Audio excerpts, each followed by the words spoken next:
The storm outside Windsor Castle was not merely a meteorological event. It felt like a physical manifestation of the dark, suffocating tension settling over the private quarters of the sovereign.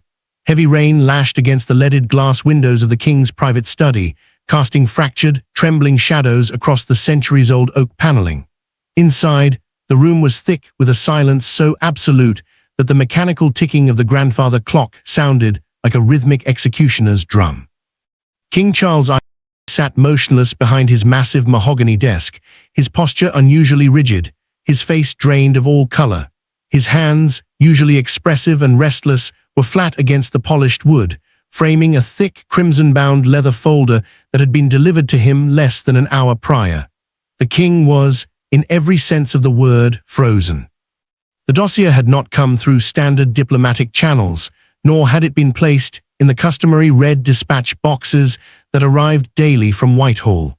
It had been hand-delivered by Sir William Eldridge, a veteran investigator from the Privy Council's Security Oversight Committee, accompanied by a senior official from the Duchy of Lancaster. The instructions had been clear and absolute. The sovereign was to review the contents alone, in strict isolation, away from the ears of any palace aides, advisors, or family members. When Charles first opened the binder, he expected a financial audit or perhaps a routine intelligence brief regarding regional security. Instead, what met his eyes was a meticulously documented archive of clandestine meetings, drafted legal instruments, and private financial allocations, all bearing the personal mark and authority of his wife, Queen Camilla. The top document, stamped with a classification marking reserved for national security matters, bore a chilling title: Project Sovereign Continuity, Post-Reign Administrative Protocols. As Charles turned the pages with trembling fingers, the true scope of the discovery began to take shape, shattering the very foundation of his trust. For months, behind the closed doors of Ray Mill House, Camilla's private retreat in Wiltshire, a quiet, parallel administration had been operating without the king's knowledge or consent. The investigation revealed that a select group of constitutional attorneys, offshore estate trustees, and media strategists had been covertly retained under the umbrella of a newly created charitable trust. Their primary mandate was not charity work, nor was it the preservation of historical estates. It was the detailed, aggressive restructuring of power and property rights in the immediate aftermath of Charles's reign. The files contained detailed blueprints designed to secure unprecedented authority, financial autonomy, and institutional leverage for Camilla's biological family, the Parker Bowles lineage, in the event of the king's sudden demise or medical incapacitation. Central to the plan was a proposed statutory instrument that aimed to bypass standard Crown land protocols, effectively transferring management rights of significant duchy assets into a private foundation controlled by trustee directors chosen directly by Camilla. To Charles, the implications were devastating. The monarchy was built on an unbroken chain of precedent, bloodline legitimacy, and absolute transparency between the Crown and its advisors. What lay on his desk was a shadow governance framework, a parallel apparatus designed to operate in the grey zones of constitutional law. The investigation had uncovered draft press releases, prearranged communications channels with international media conglomerates, and financial transfers routing non-public palace funds into holding accounts in Zurich and the Channel Islands. The narrative contained within those media strategies was carefully crafted to position Camilla as the ultimate arbiter of the late king's true wishes, granting her veto power over key administrative decisions typically reserved for the Prince of Wales. The king's mind raced back through the recent months, analyzing every subtle conversation, every quiet evening at Highgrove, and every casual suggestion Camilla had made regarding estate management and staff appointments. Decisions he had assumed were born of affectionate concern or routine administrative modernization now appeared in a stark, calculated light. Every piece fit together with terrifying precision. The subtle push to alter the oversight terms of private royal trusts, the insistence on appointing trusted personal associates to key security posts, and the quiet establishment of non-public archives, all were deliberate steps in a grander strategy. A soft tap at the heavy double doors shattered the silence of the study. Charles did not answer immediately. He stared at the signature on a draft codicil, a distinct, elegant hand he had known and loved for decades. It was Camilla's signature, approving the final draft of an agreement that would have effectively partitioned key royal residences and granted her estate an unprecedented, unchallengeable annuity drawn directly from sovereign revenue streams. "Your Majesty." A voice called softly from the corridor. It was his principal private secretary, his voice carrying a tone of quiet urgency. "The Prime Minister's office is calling on the secure line, and Her Majesty has just arrived back from Wiltshire. She is asking to see you." King Charles closed his eyes, taking a deep, shuddering breath. The shock that had initially paralyzed him was slowly giving way to a profound, cold clarity. The monarch who had dedicated his entire life to the preservation, dignity, and continuity of the crown was now forced to confront a reality he had never anticipated. The greatest threat to the stability of his reign had not come from the political opposition, the foreign press, or public anti-monarchist sentiment. It had been cultivated within the very heart of his private life, written in secret files that now lay open before him, demanding a response that could alter the course of the royal family forever. With a firm, decisive movement, Charles placed his hand over the red binder, turned the key in his desk drawer, and prepared to face the woman he had loved for a lifetime, not as a husband, but as the king. The heavy oak door swung open with a muted creak, and Queen Camilla stepped into the dimly lit study, shaking off the lingering cold of the Wiltshire downpour.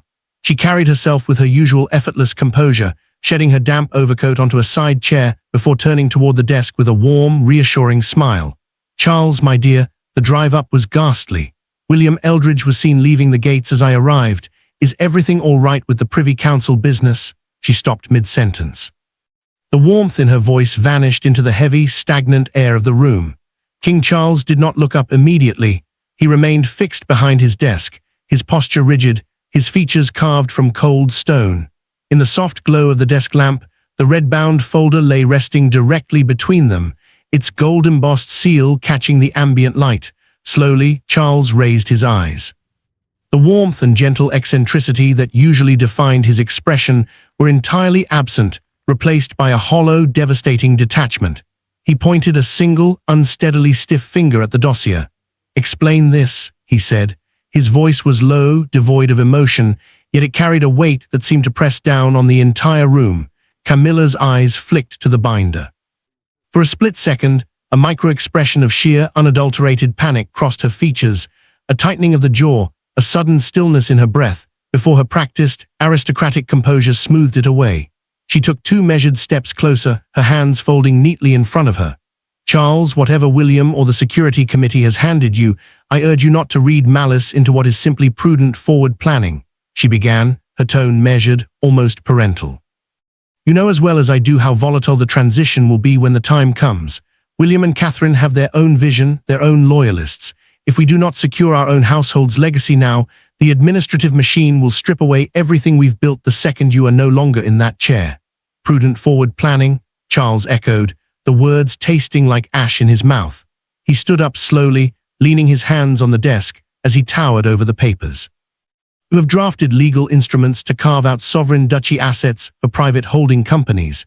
You have established covert communications networks with foreign media magnates to run counter-narratives against my own son and heir.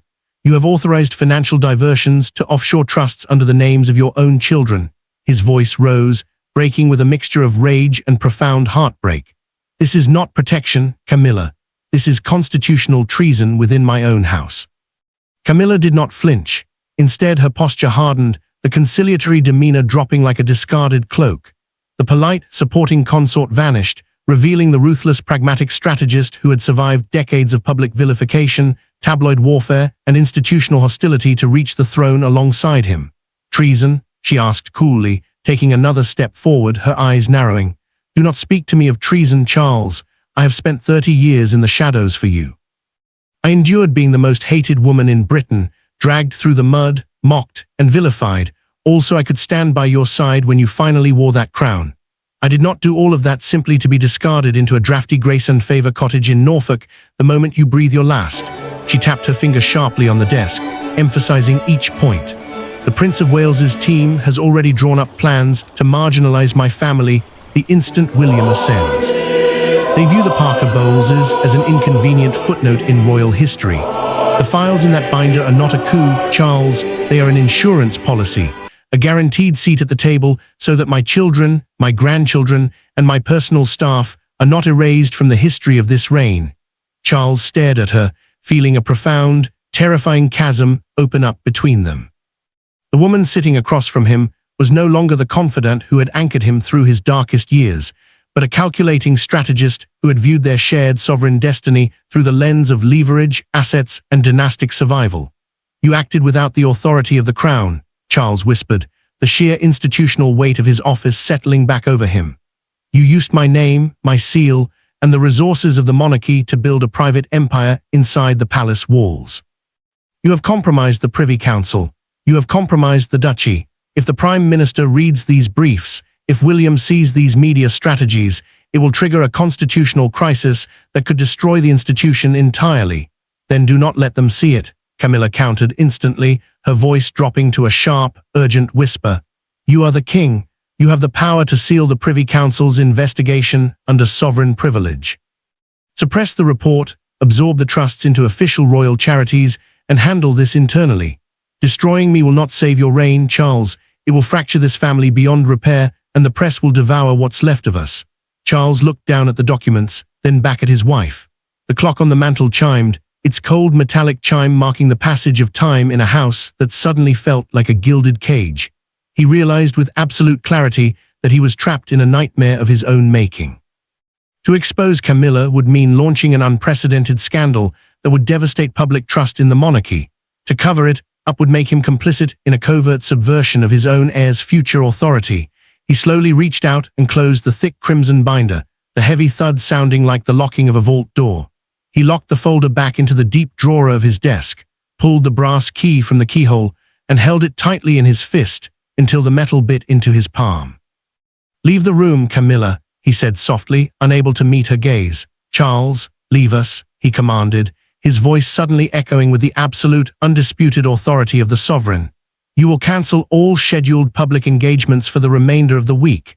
You will remain at Ray Mill under security supervision. Do not speak to your advisors, do not contact your estate trustees, and do not approach my desk again. Camilla stood frozen for a moment, her lips pressed into a thin, tight line. She realized, with a chill that ran down her spine, that the balance of power had irrevocably shifted. Without another word, she turned on her heel and walked out of the study, leaving the king standing alone in the shadows of the storm. Charles stood motionless in the center of the room for a long time. The silence returned, heavy and suffocating. Slowly, he walked over to the secure phone resting on the side table, picked up the receiver, and dialed a direct, encrypted extension. Connect me to the Prince of Wales immediately, Charles said, his voice flat and resolute. Tell him to come to Windsor tonight, alone. Private road leading to Windsor Castle was practically deserted, save for the sleek, dark SUV that cut through the pouring rain at high speed. Inside, William, Prince of Wales, sat in the rear seat, his face illuminated only by the faint glow of his encrypted phone. The message from his father's secretary had been stark, devoid of any customary diplomatic wrapping. The king requires your presence at the castle immediately. Bring no aides. Discuss this with no one. When William entered the king's private study, the heavy scent of old leather and damp stone hung in the air. His father was sitting by the unlit hearth, an untouched tumbler of single malt whiskey resting on the table beside him. The crimson binder sat prominently in the center of the coffee table between them. Without a word of greeting, Charles gestured toward the couch opposite him. Sit down, William. William took his seat, his eyes instantly tracking to the red folder. What's happened, Pa? Security said this couldn't wait until morning. What is written in that binder? Charles began, his voice surprisingly steady, though aged by a decade in a single evening, is something that threatens the very core of what we are sworn to protect. It concerns your stepmother, her private advisors, and a series of covert operations carried out within the palace infrastructure over the past 18 months. For the next 20 minutes, the king laid out the findings of Sir William Eldridge's investigation. He detailed the shadow trusts in Zurich, the unauthorized restructuring of duchy oversight charters, and most damningly, the prepackaged media campaigns designed to delegitimize William's future accession team. The moment Charles passed, William listened in complete silence. His jaw tightened, the muscles flexing rhythmically as his father spoke, but he did not interrupt. When Charles finally finished, a heavy, suffocating silence descended upon the room once more. "You knew she was paranoid about her position," William said quietly, his tone laced with a cold, terrifying restraint. "You knew how terrified she and her family were of being cast out the moment you were gone. But this is calculated institutional sabotage." "Claims it was an insurance policy," Charles replied, staring into the cold fireplace. "An attempt to ensure her lineage and her personal staff were not erased from the history of my reign." "It is an act of hostility against the heir to the throne," William countered, standing up abruptly and packing toward the rain-streaked window. He turned back, his posture commanding and rigid. "She has compromised the Privy Council. She has used sovereign assets to construct a parallel authority. If this information leaks to the press, if the public discovers that the Queen Consort was quietly building a war chest and a media apparatus to fight the future king, it will destroy the public's faith in the crown entirely." "I'm acutely aware of that," Charles said softly, "which is why I called you here. We face a crossroads, William. One path leads to public exposure, a formal constitutional inquiry, and the total destruction of what remains of our family's private dignity. The other path requires surgical, absolute containment." William walked back to the table, leaning down to place his hands flat on the polished wood, mirroring the posture his father had taken hours earlier. "Containment means leverage. It means she surrenders every file, every offshore account, and every private communication channel immediately. It means her advisors are quietly stripped of their access, their security clearances revoked under the guise of an internal administrative review." "Miller?" Charles asked, his voice breaking slightly. "She remains Queen Consort in name and public appearance only," William said without hesitation, his voice unyielding.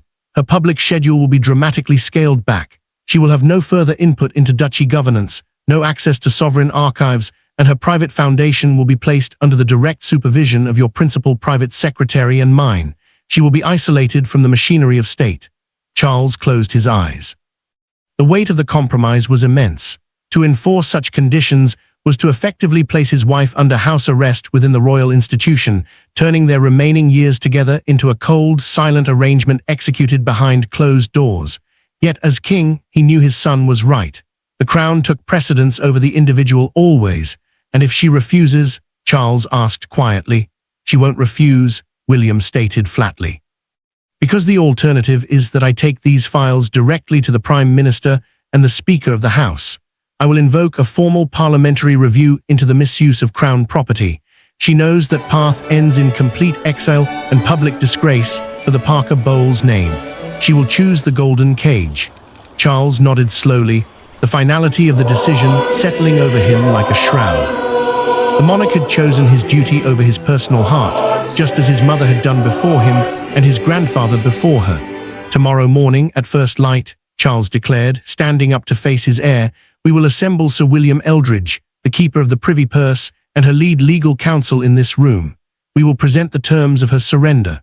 The shadow files will be burned in this very hearth, and the assets reabsorbed into the Crown estate." William looked at his father, seeing for the first time the profound physical and emotional toll the evening had taken on the king. The anger in William's heart softened into a deep, quiet pity. "I'm sorry, Pa, I'm sorry it came to this." "Am I, William?" Charles whispered, looking out toward the dark, stormy gardens of Windsor Castle.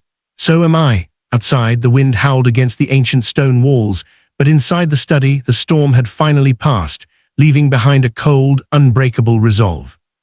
The crown would survive, as it always had, forged anew in the quiet, merciless shadows of absolute royal necessity.